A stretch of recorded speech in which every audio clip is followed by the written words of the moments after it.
Assalamualaikum warahmatullahi wabarakatuh. Yang terhormat Ibu Rusmaini SPD MPDE selaku dosen seminar proposal. Pada kesempatan kali ini izinkan saya mempresentasikan proposal saya dengan judul Keefektifan Model Pembelajaran Discovery Learning Berbantuan Media Gambar terhadap Hasil Belajar Ekonomi Siswa kelas 7 di SMP Negeri 18 Kota Tangerang Selatan. Kenapa saya memilih judul ini? Pasti karena dilandasi dengan latar belakang yang menarik untuk diteliti. Namun, sebelum lanjut, izinkan saya memperkenalkan diri terlebih dahulu. Perkenalkan, nama saya Irna Yuntasari, NIM 181011600-103 dari Prodi S1 Pendidikan Ekonomi. Adapun pokok pembahasan dalam presentasi ini yaitu bab 1 terdiri dari latar belakang masalah, identifikasi masalah, rumusan masalah, tujuan penelitian, dan manfaat penelitian. Dan untuk bab 2 terdiri dari kajian teori, kerangka berpikir, dan hipotesis. Dan bab 3 terdiri dari metodologi penelitian, populasi dan sampel, teknik dan instrumen pengumpulan data, dan yang terakhir teknik analisis data. Langsung saja pada bagian bab 1, latar belakang masalah, kenapa saya memilih judul ini. Saya akan sedikit menjelaskan kenapa saya memilih judul ini, karena banyak pembelajaran ekonomi dianggap belum sesuai yang diharapkan. Guru sangat jarang menerapkan model pembelajaran yang dapat mengaktifkan dan menarik siswa. Penggunaan buku-buku paket yang didominasi oleh materi pembelajaran dalam bentuk teks serta pemanfaatan LKS masih lebih banyak digunakan oleh guru dalam proses pembelajaran dalam kelas, sehingga seringkali kurang memperhatikan dalam proses pembelajaran yang diduga dikarenakan materi pembelajaran dianggap membosankan dan tidak menyenangkan. Hal tersebut berdampak pada tingkat ketuntasan hasil belajar siswa yang rendah sehingga seringkali guru melakukan remedial untuk mengatasinya.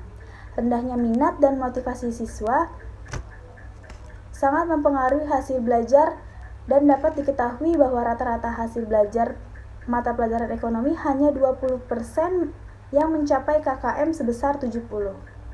Selanjutnya pada bagian identifikasi masalah, pada bagian ini sama hal dengan bagian latar belakang yang mengidentifikasi beberapa permasalahan.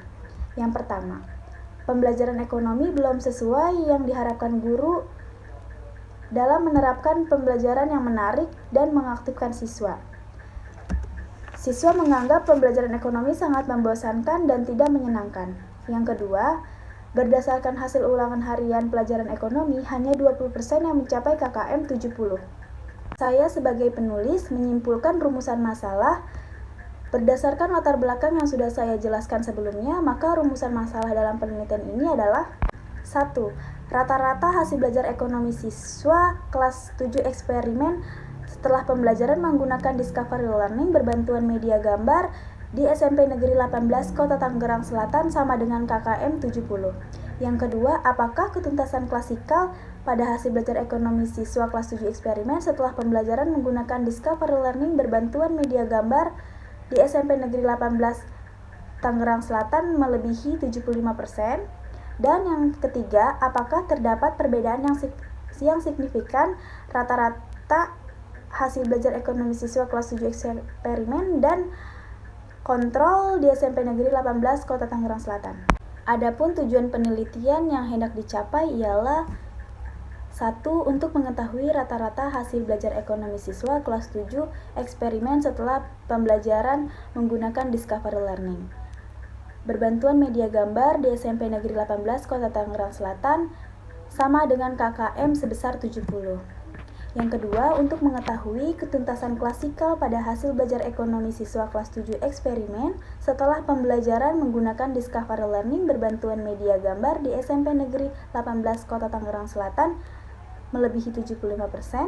Dan yang ketiga, untuk mengetahui perbedaan yang signifikan antara rata-rata hasil belajar ekonomi siswa kelas 7 eksperimen dan kelas kontrol di SMP Negeri 18 Tangerang Selatan. Dan penelitian ini juga memiliki manfaat penelitian, yaitu manfaat praktis dan manfaat teoritis.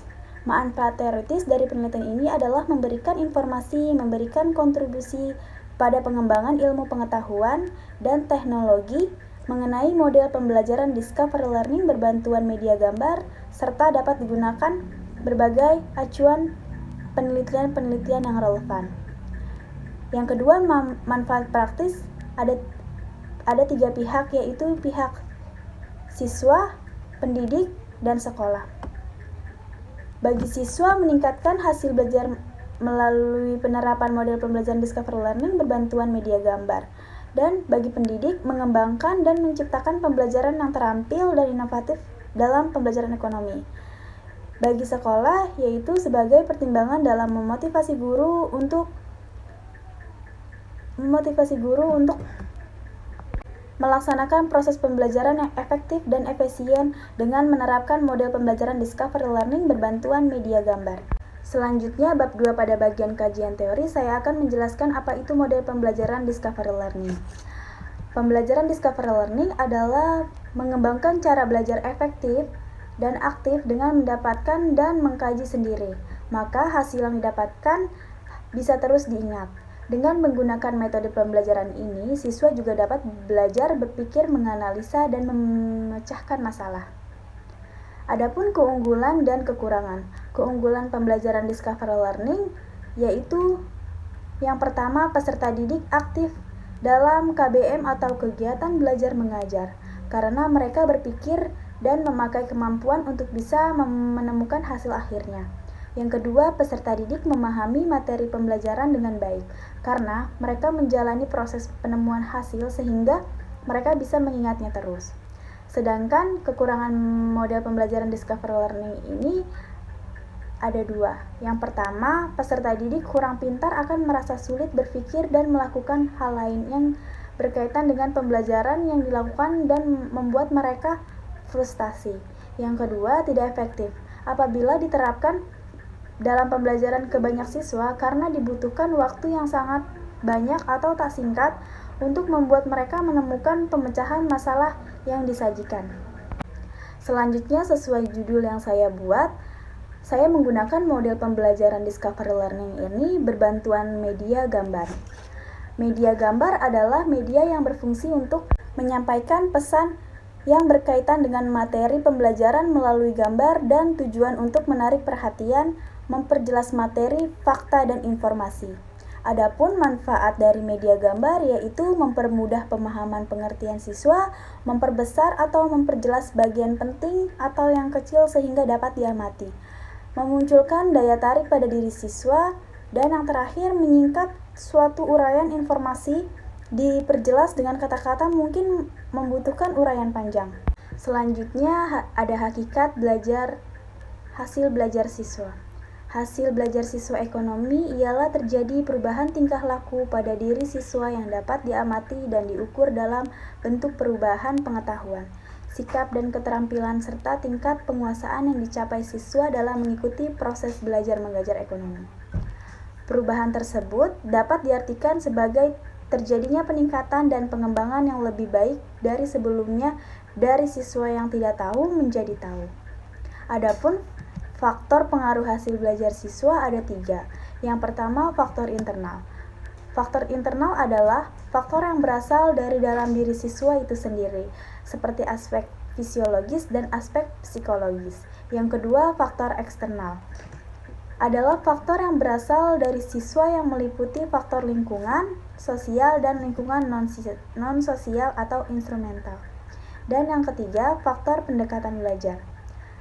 Faktor ini adalah sejenis upaya siswa meliputi strategi dan metode yang digunakan untuk melakukan kegiatan pembelajaran seperti faktor lingkungan, kurikulum, program, fasilitas, dan guru. Selanjutnya pada bagian kerangka berpikir, seperti masalah yang sudah saya jelaskan sebelumnya, dengan menggunakan model pembelajaran discovery learning ini berbantuan media gambar, tujuannya untuk menarik dan mengaktifkan siswa dalam proses pembelajaran dan juga meningkatkan hasil belajar siswa yang rendah. Dalam penelitian ini, saya juga menentukan hipotesis penelitian yang terdiri dari H01 rata-rata hasil belajar ekonomi siswa kelas 7 eksperimen setelah pembelajaran menggunakan model pembelajaran discovery learning berbantuan media gambar di SMP Negeri 18 Kota Tangerang Selatan sama dengan KKM sebesar 70. rata-rata hasil belajar ekonomi siswa kelas 7 eksperimen setelah pembelajaran menggunakan model pembelajaran Discover Learning berbantuan media gambar di SMP Negeri 18 Tangerang Selatan tidak sama dengan KKM sebesar 70. H02 ketuntasan klasikal pada hasil belajar ekonomi siswa kelas 7 eksperimen setelah pembelajaran menggunakan model pembelajaran Discover Learning berbantuan media gambar SMP Negeri 18 Tangerang Selatan kurang dari 75%. H12 ketentuan klasikal pada hasil belajar ekonomi siswa kelas 7 eksperimen setelah pembelajaran menggunakan model pembelajaran Discover Learning berbantuan media gambar di SMP Negeri 18 Tangerang Selatan melebihi 75%. H03 tidak terdapat perbedaan yang signifikan antara rata-rata hasil belajar ekonomi siswa kelas 7 eksperimen dan kontrol di SMP Negeri 18 Tangerang Selatan. Dan yang terakhir, H13 terdapat perbedaan yang signifikan antara rata-rata hasil belajar ekonomi siswa kelas 7 eksperimen dan kontrol di SMP Negeri 18 Tangerang Selatan. Yang terakhir, saya akan menjelaskan dalam penelitian ini yaitu bab 3, bagian metodologi penelitian. Ada 3 macam dalam pendekatan dan metodologi penelitian. Yang pertama, pendekatan penelitian. Yang digunakan dalam penelitian ini yaitu pendekatan kuantitatif. Merupakan penelitian pengumpulan data menggunakan analisis data bersifat statistik untuk menjawab hipotesis dan memperoleh pengetahuan dan dengan memakai data yang berbentuk angka untuk dipahami dan diketahui. Yang kedua, metodologi penelitian. Yang digunakan adalah kuasi eksperimen. Penelitian kuasi eksperimen adalah penelitian dengan melakukan percobaan terhadap sekelompok eksperimen kepada tiap kelompok eksperimen dikarenakan perlakuan-perlakuan tertentu dengan kondisi-kondisi yang dapat dikontrol. Dan yang ketiga, desain penelitian. Desain penelitian yang digunakan dalam penelitian ini yaitu non-equivalent control group design.